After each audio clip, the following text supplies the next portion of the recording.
Hello students. आज हम आधुनिक भारत के इतिहास में सविनय अवज्ञा आंदोलन के बारे में बात करेंगे। ब्रिटिश साम्राज्यवाद विरोधी संघर्ष में 1930 का सविनय अवज्ञा आंदोलन एक अत्यंत महत्वपूर्ण दौर को रेखांकित करता है। यह एक ऐसा आंदोलन था जो राष्ट्रीय आंदोलन के इतिहास में आम जनता की भागीदारी की दृष्टि से बेमिसाल था। इस आंदोलन के द्वारा गांधी जी ने एक सौम्य और निष्क्रिय राष्ट्र को शताब्दियों की तंद्रा से जगा दिया था। अब हम बात करेंगे इस ऐतिहासिक सविनय अवज्ञा आंदोलन के आरंभ होने की परिस्थितियों के बारे में। सबसे पहले हम बात करेंगे साइमन कमीशन के बारे में। 1919 के अधिनियम के अनुसार 10 वर्ष बाद भारत में उत्तरदायी सरकार की प्रगति की जांच करने के लिए एक आयोग की नियुक्ति की जानी थी। चूँकि ये सुधार 1921 में लागू किए गए थे, इसलिए कमीशन की नियुक्ति 1931 में होनी चाहिए थी।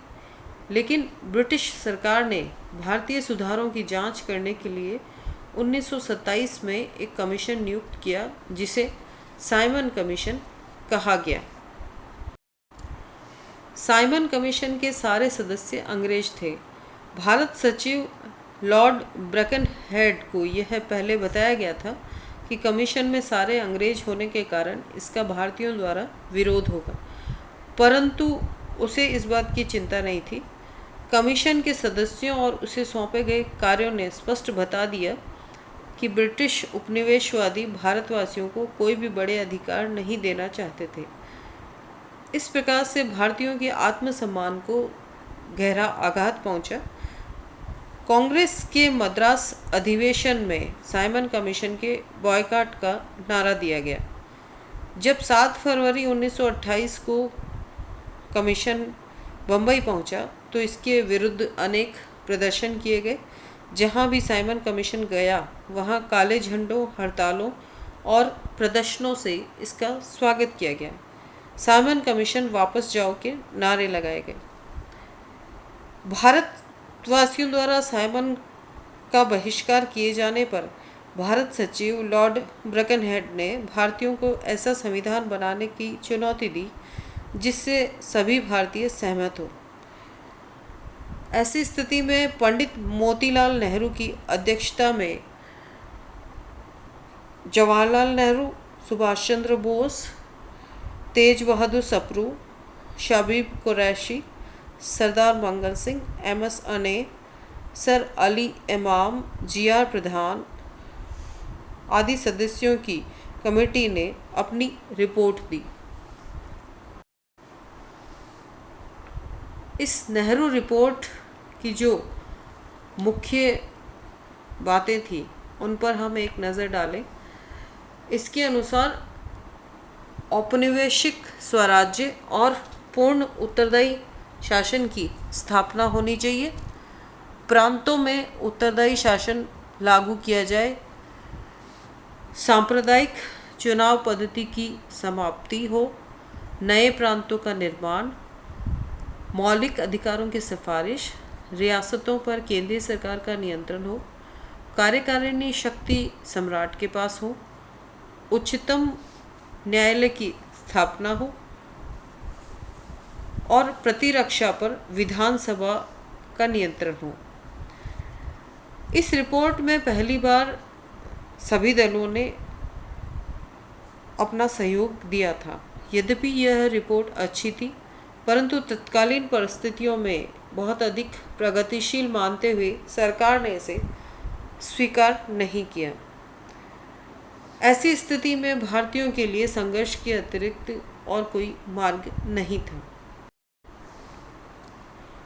इसी समय विश्वव्यापी आर्थिक मंदी ने कृषकों और मजदूरों की दशा काफ़ी खराब कर दी थी और वे 1 गज कपड़ा अथवा 1 बोतल मिट्टी का तेल खरीदने की स्थिति में भी नहीं रहे थे। बेकन के शब्दों में हम इसे समझ सकते हैं कि आर्थिक असंतोष और दरिद्रता ही क्रांति को जन्म देते हैं। ब्रिटिश सरकार ने मजदूरों और किसानों की जागृति से घबराकर मार्च 1929 में अनेक साम्यवादी नेताओं को गिरफ्तार कर लिया था और उन्हें मेरठ जेल में बंद करके उन पर केस चलाना शुरू कर दिया था। यह केस मेरठ षड्यंत्र के नाम से प्रसिद्ध है। यह केस 4 वर्ष तक चलता रहा और इसमें अनेक व्यक्तियों को राजद्रोह के अपराध में कई वर्षों की सख्त कैद की सज़ा दी गई या देश से बाहर निकाल दिया गया। महात्मा गांधी को अब यह विश्वास होने लगा कि देश हिंसात्मक क्रांति की तरफ तेजी से बढ़ रहा था और वे देश की शक्ति को अहिंसात्मक आंदोलन में लगाना चाहते थे। इसी समय ब्रिटिश सरकार के विरुद्ध 1928 में सरदार पटेल के नेतृत्व में किसानों ने बारदोली में एक सफल सत्याग्रह किया था और सरकार को भूमि कर देने से इनकार कर दिया था। कांग्रेस को सरकार से अपनी मांगें मनवाने के लिए यह तरीका काफ़ी प्रभावशाली प्रतीत हुआ। 1929 के अंत में जवाहरलाल नेहरू की अध्यक्षता में कांग्रेस का अधिवेशन लाहौर में हुआ। कांग्रेस के इस अधिवेशन का मुख्य प्रस्ताव पूर्ण स्वाधीनता का प्रस्ताव था। उसमें कांग्रेस महासमिति को यह अधिकार दिया गया कि जब भी वह ठीक समझे लगानबंदी के साथ सविनय अवज्ञा आंदोलन आरंभ करे, चाहे कुछ चुने क्षेत्रों में या और तरह से, और ऐसे प्रतिबंधों के अंतर्गत जिन्हें वह आवश्यक समझती हो। इस आंदोलन के आरंभ होने में उच्च वर्गों का असंतोष भी शामिल हो गया। सरकार ने अंग्रेजों को फ़ायदा पहुंचाने के लिए रुपए के मूल्य में भी परिवर्तन कर दिया था और औद्योगिक और व्यावसायिक वर्ग सरकार की इस नीति से असंतुष्ट होकर सरकार के विरुद्ध कांग्रेस द्वारा संचालित आंदोलन में भाग लेने को उत्सुक हो चुका था।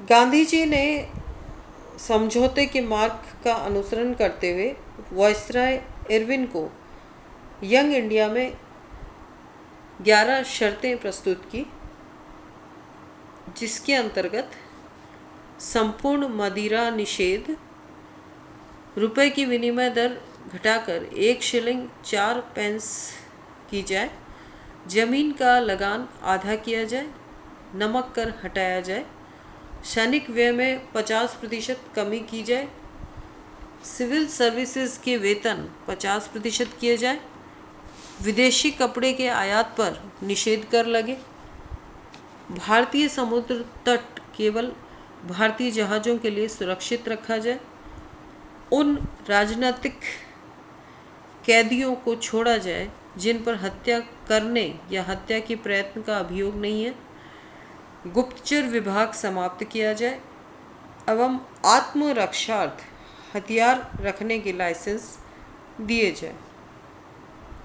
सरकार ने इन शर्तों को स्वीकार नहीं किया। ऐसी स्थिति में गांधी जी के पास आंदोलन के अलावा कोई मार्ग नहीं था। 1930 के फरवरी में साबरमती आश्रम में कांग्रेस कार्यकारिणी समिति की बैठक हुई, जिसमें गांधी जी को इस बात का अधिकार दिया गया कि वे अपनी इच्छा से जब और जिस जगह से चाहें सविनय अवज्ञा आंदोलन का शुभारंभ कर सकते हैं। गांधी जी ने 2 मार्च 1930 को अंतिम चेतावनी के रूप में लॉर्ड इरविन को पत्र लिखा, जिसमें सविनय अवज्ञा का उद्देश्य स्पष्ट किया। लॉर्ड इरविन का उत्तर भी तुरंत और साफ साफ मिला। वायसराय ने खेद प्रकट किया कि गांधी जी ऐसा काम करने वाले हैं जिससे निश्चित रूप से कानून और सार्वजनिक शांति भंग होगी। गांधी जी ने ऐसी स्थिति में आंदोलन आरंभ करने का निर्णय लिया। गांधी जी को अब यह तय करना था कि सविनय अवज्ञा आंदोलन किस रूप में आरंभ किया जाए। गांधी जी जिन कानूनों को सबसे दमनकारी मानते थे, उनमें एक नमक कानून भी था।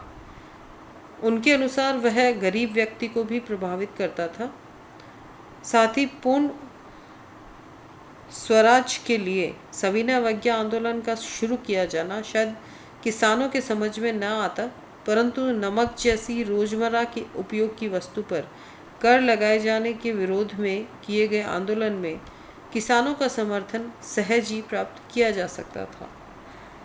गांधी जी ने अपने 78 चुने हुए शिष्यों के साथ समुद्र के किनारे किनारे 12 मार्च 1930 को दांडी यात्रा शुरू की। 200 मील की लंबी यात्रा पैदल चलकर 24 दिनों में तय की गई।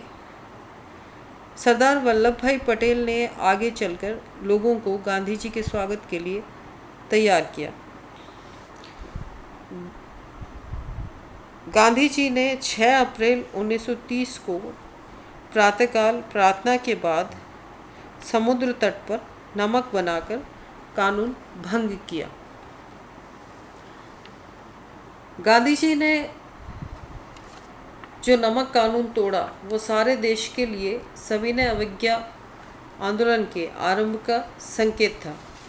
9 अप्रैल 1930 को गांधी जी ने एक निर्देश जारी करके आंदोलन के लिए कार्यक्रम प्रस्तुत किया। इसके अनुसार गांव-गांव में नमक के कानूनों को तोड़ा जाए और नमक बनाया जाए। दूसरे, नारियां शराब की दुकानों, अफीम के ठेकों और विदेशी कपड़ों की दुकानों के सामने धरना दें। हर घर में चरखा काटें और रोज का सूत इकट्ठा करें। छात्र सरकारी स्कूल और कॉलेजों का बहिष्कार करें और सरकारी कर्मचारी नौकरियों से इस्तीफा दें।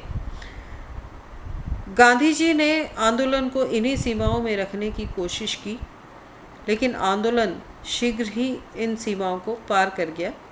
नमक सत्याग्रह देश के कोने कोने में फैल गया। छात्र स्कूल कॉलेज छोड़कर आंदोलन में कूद पड़े। मजदूरों ने हड़तालों और किसानों ने लगानबंदी का रास्ता अपनाया। मजदूरों और नौजवानों ने आम जनता के साथ मिलकर भारत को मुक्त कराने और समानांतर प्रशासन कायम करने का रास्ता अपनाया। कार्यक्रम क्षेत्र अथवा लोगों की दृष्टि से आंदोलन को सीमित नहीं रखा जा सका। खास बात यह थी कि अधिकांश जुलूस शांतिपूर्ण रहे। नेताओं की गैर मौजूदगी में भी अनेक प्रांतों में करबंदी आंदोलन सफलता के साथ चलाया गया।